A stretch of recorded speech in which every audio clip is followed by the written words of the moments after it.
لوگوں کی باتوں کی وجہ سے اپنے آپ کو سٹک نہ رکھیں، آگے بڑھیں، اتنا آگے بڑھیں، اتنا آگے بڑھیں کہ آپ کو آپ کا رب مل جائے۔ اور رب کے ملنے کے بعد مسئلے نہیں لگتے، پریشانی نہیں لگتی، آزمائش نہیں لگتی۔ پھر تمہارا ہر درد تمہیں اللہ کے قریب کرے گا، اللہ سکھائے گا تمہیں صبر، اور اس صبر میں ڈھیر ساری لذت بھی عطا کرے گا۔ غم کے سہنے میں بھی قدرت نے مزہ رکھا ہے۔ یقین کریں آپ لوگ بہت مس کرنے والے ہیں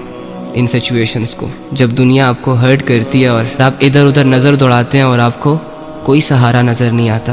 کوئی اپنا نظر نہیں آتا، کوئی سمجھنے والا انسان نظر نہیں آتا۔ ایٹ دی اینڈ آپ اللہ سے خود کو کنیکٹ کر لیتے ہو، سم ٹائم رونا سٹارٹ کر دیتے ہو، سم ٹائم اللہ سے باتیں کرنا سٹارٹ کر لیتے ہو کہ اللہ کوئی نہیں سمجھ رہا، کوئی نہیں ہے، اکیلا ہوں، وغیرہ وغیرہ۔ یہ جب تم ٹوٹا ہوا دل اپنے رب کے پاس لے کر جاتے ہو اور روتے ہوئے اپنے رب سے کہتے ہو کہ اللہ دل ٹوٹ گیا ہے، اور بدلے میں جو تمہیں اللہ احساس دلاتا ہے کہ اٹس اوکے، میں نے اس دل کو بنایا تھا نا، میں ہی اسے جوڑوں گا، ان کیفیتوں کو آپ بہت یاد کرنے والے ہو۔ مرنے کے بعد ہو سکتا ہے اللہ رب العزت آپ کو جنت دے اور آپ ہمیشہ کی عیش و عشرت کے حوالے ہو جاؤ، بٹ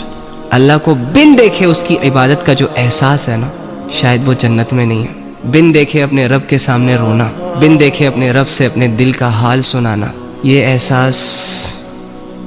بہت یاد آئے گا آپ کو۔ تو میں اسی لیے کہتا ہوں کہ اللہ کی عبادتوں کو نا محبت سے کیا کریں، بوجھ سمجھ کے نہ کیا کریں۔ اس دنیا کی تمام ایکٹیویٹیز سے جو سب سے حسین ایکٹیویٹی ہے وہ اللہ کی عبادت ہے، وہ اللہ کا احساس ہے،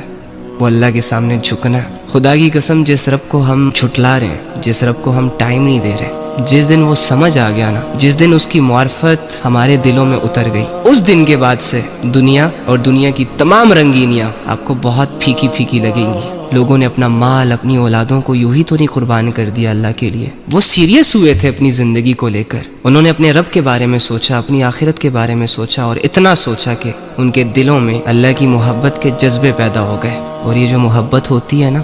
یہ بڑی اندھی ہوتی ہے، اس میں انسان جان کی بازی لگا دیتا ہے۔